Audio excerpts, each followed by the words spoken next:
Bonsoir Salia. Bonsoir. Emmanuel Macron veut durcir les conditions d'attribution des légions d'honneur avec des critères qui seront donc plus stricts. Oui, pour qu'elle garde son prestige, la Légion d'honneur.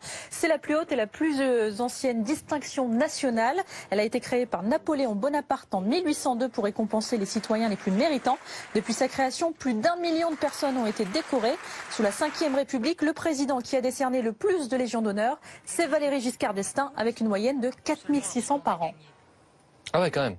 Comment ça se passe? Comment est-ce qu'on obtient cette Légion d'honneur?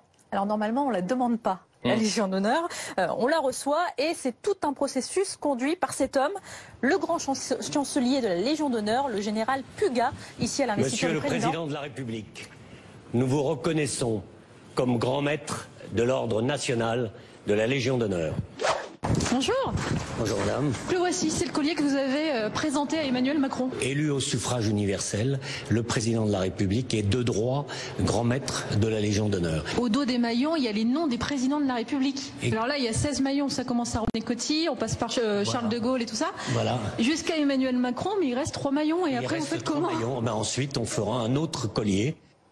Donc le président de la République, c'est le grand maître et en dessous il y a différents grades. Le premier grade, c'est celui de chevalier de la Légion d'honneur. Comment on le devient? On a posé la question. Eh bien, c'est le gouvernement, c'est-à-dire chacun des ministres, qui établit les dossiers de proposition de nos compatriotes qu'ils jugent dignes d'obtenir la Légion d'honneur. Ils adressent ces dossiers de proposition ici au Conseil de l'Ordre et on en débat. Les critères, c'est pas, comme je le disais, par exemple, 20 années de service d'activité. Ensuite, que ça sorte de l'ordinaire. Et c'est le président de la République qui a le dernier mot. Mais non, le général nous rassure, il ne suffit pas d'être copain avec le président pour être décoré. Nous sommes là pour vérifier que les mérites et effectivement éviter qu'il y ait du copinage. Et éviter que quelqu'un, uniquement parce qu'il est l'ami, devienne membre de l'ordre de la Légion d'honneur. Alors on peut la recevoir, on peut aussi la refuser. Je pense dernièrement à l'économiste Thomas Piketty, par exemple. Oui, lui, il a refusé en 2015 parce qu'il était en désaccord politique avec le gouvernement Hollande. Et il y en a d'autres qui disent l'avoir refusé, mais en fait, on leur a jamais proposé. Trop malin.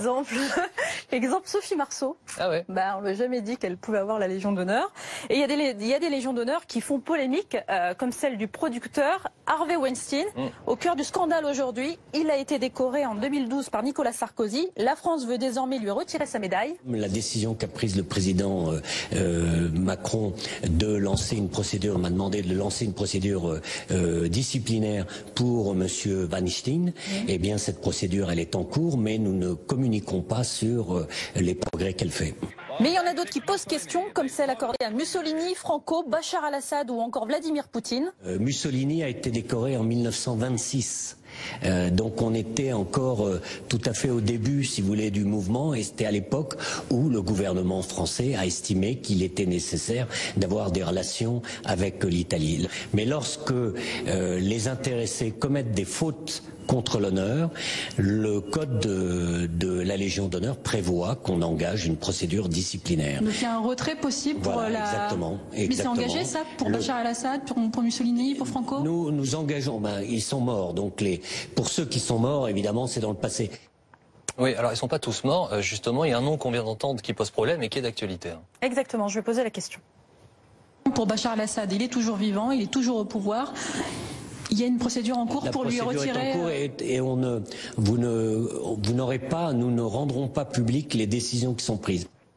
Une procédure en cours pour le retrait de la Légion d'honneur attribuée à Bachar el-Assad. On a contacté l'Élysée, voici leur réaction ce soir. Le président de la République n'a engagé à ce stade aucune procédure auprès de la Légion d'honneur dans la perspective d'un éventuel retrait de cette décoration à Bachar el-Assad. À ce stade, renseignement pris, comme Bachar el-Assad a été décoré par le président Chirac en 2001, c'est le président de la République lui-même qui doit décider du retrait de la décoration. Affaire à suivre évidemment. Merci beaucoup Salia. L'œil de Célèbre Aclia, c'est chaque soir dans Grand Angle.